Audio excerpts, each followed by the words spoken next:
Ay, alas 4 pa lang. Wala, wala pa nga, 15. Alas 3. Nagulat nga kami.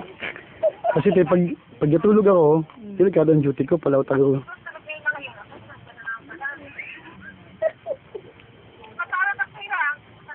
Ay, si Marcelo daw medal sa bukid eh.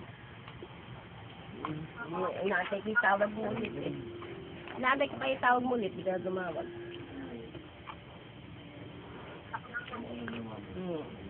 Ano na, kamusta na? Nakaisang buwan ka na. Nakaisang buwan ka na. Ito mo anong usunod na lang. Tinad-tilad na ba?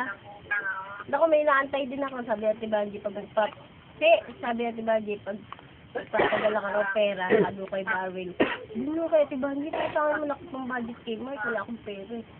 Eh, pagpapadala mo daw, magsasabay sign ko lang kung totoo. Meron?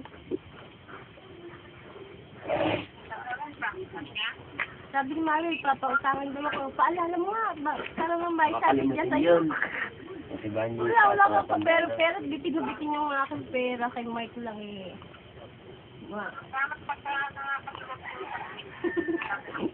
Ano, sinakain ron lang nga si Mike eh.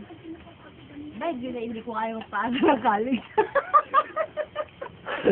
Pero sasaluhin daw siya nga.